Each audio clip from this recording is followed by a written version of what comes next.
léegi Adji Sarr enregistré ma je me suis rendu compte que daf ma enregistré ma koy wax mu may jaay maanaam muy nii moom laa doon waxal fekk mu may demandé kii pour vous dire man lu ma wax preuve. sama xol dootul mun a nekk nu ma nekkoon moo tax ba may wax. gis nga parce que daf ma doon demandé aide pour des gens ma ni ko sama xol melatul ni mu meloon mënutuma maye parce que ñi ma may yëpp ñoo ma jam des coups de poignard dans le dos. daf ma doon enregistré yónnee ma ko ma ni ko la ngay enregistré koo ko mënti jox ne ko j'ai pire man sax j'ai pire parce que yow xam nga ni man waxuma sax li tax ma bàyyi la. Adji Sarr mu ngi nii gis ngeen moo ma doon lii moo ma doon enregistré. sama xol dootul mun a nekk nu ma nekkoon moo tax ba may wax. ma ni ko sama xol mënatul mel na ma meloon. moo tax bu ma waxu mayel diw joxal diw parce que damaa joxe sama alal di dimbale te xol bu set laa ko doon defee xol bu set ak yéene ak jàpp ni yaayam nekku fi dañ ko waruñu ko seetaan ñu koy parce que daf ma gëmloo woon benn moment que dafay bëgg xaru guddi googu nelawuma dafay bëgg xaru man may woo àdduna bi yëpp laa woo ne dimbali leen ma dem leen fëgg néegam ndekkite yooyu yëpp booy bi daf may manipuler.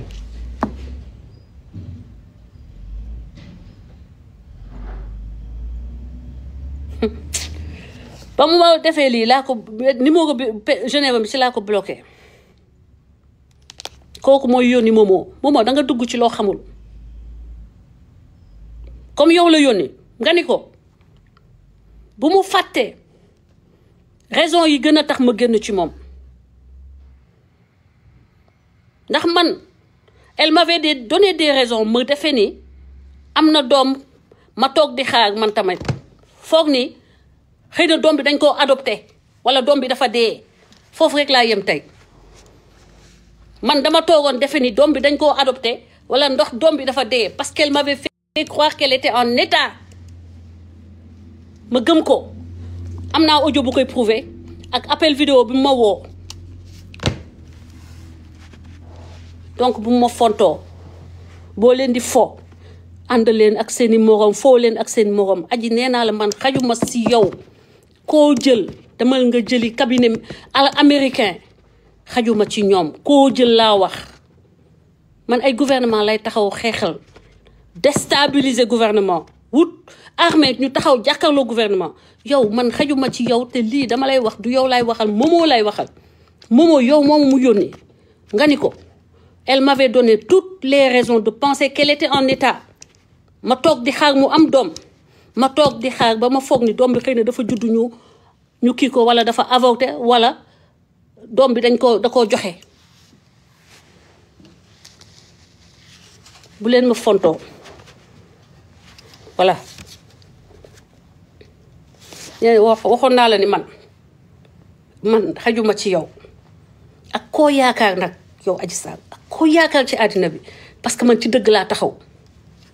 ci dëgg man de xaw ma woon ni Facebook bi booy TikTok bi booy wax dañ lay invité rek di lay invité ma ni lii ma wax nii tey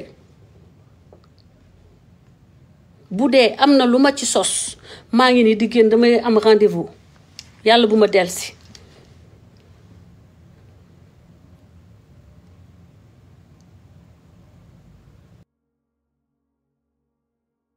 ñàkkaloo nga ma sama am di jàmm yépp ba noppi ña la bëgg sax nga fexe ba ñu xeeb ma ña la bëgg sax nga gëmloo leen que man dama nekk di bànneexu ci yow te mu leer la ci sa bopp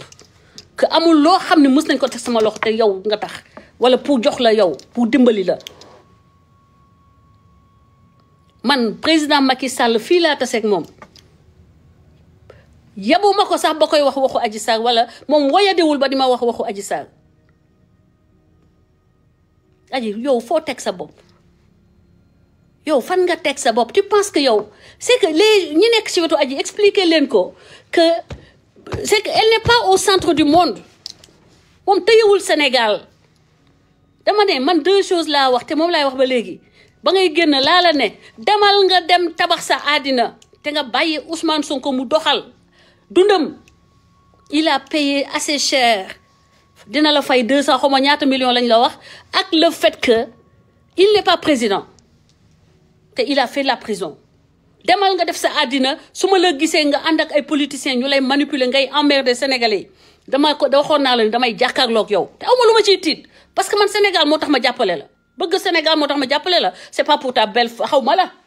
te gisuma lu ma mën a impressionné ci yow dama la yërëm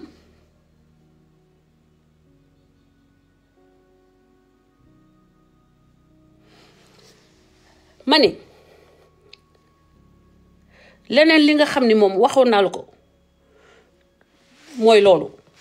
beneen bi mooy lii dessiné wu nii mooy maanaam xaw ma ndax dëgg la li Coura Macky di junju combine bëre pour ni nga waxtaan ak Ousmane Sonko tranquille ñu jox la sa ay millions nga dem toog Genève teg la di vivre la belle vie am ay ñu dee Sénégal ñu ne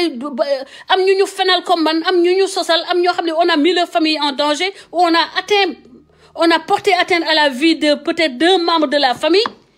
peut-être à cause de mon soutien pour toi léegi nga ni dossier boobu pour ni da ngay négocier ñu teg ko ci suuf il y a 2 choses faut pas faire la confusion hein l'intelligence il faut faire le discernement entre bàyyil Ousmane Sonko tranquille ak dossier bii nga xam ne vous devez aux Sénégalais ñu xam kan moo deful responsabilité yi ñu situé ko ñu àtte leen yéen ñaar Sénégalais yi xam kan moo tooñ kan moo tooñul ki tooñ ñu teg ko daan yi ñu ko war a teg république bi mën a siggi avancer parce que la douleur est forte man victime laa deewuma waaye victime laa maa ngi dégg Babacar Touré naan victime la man je suis une victime parce que yërmande moo ma ci dugal yàq nañ sama der wax ni Mamou Diallo jëndal na ma kër goo xam ne maa ngi ko jënd en 1995 laa jënd terrain bi 2008 fekk na man def naa samay fondation ba sama doom bi nekkee xale fondation ba yëkkati ba couler premier étage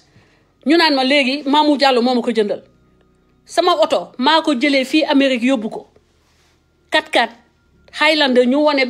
benn Toyota xoma bu weex ne moom la ma Macky Sall jox elle s'est jouée de nous elle s'est jouée de tout le monde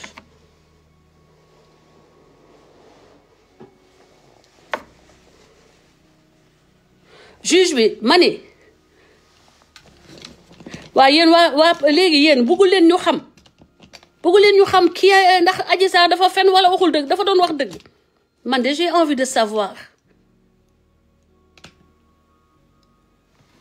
Adji yaay tontu nii yow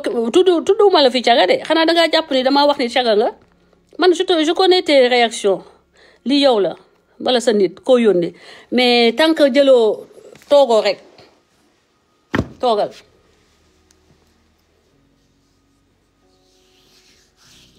toogal lii bettuma lii nii lii xew nii bettuma da nga moytu ak nag Adji moytul ak karma moytul ak bu baax parce que ay doom yu set wecc nga ko sekkal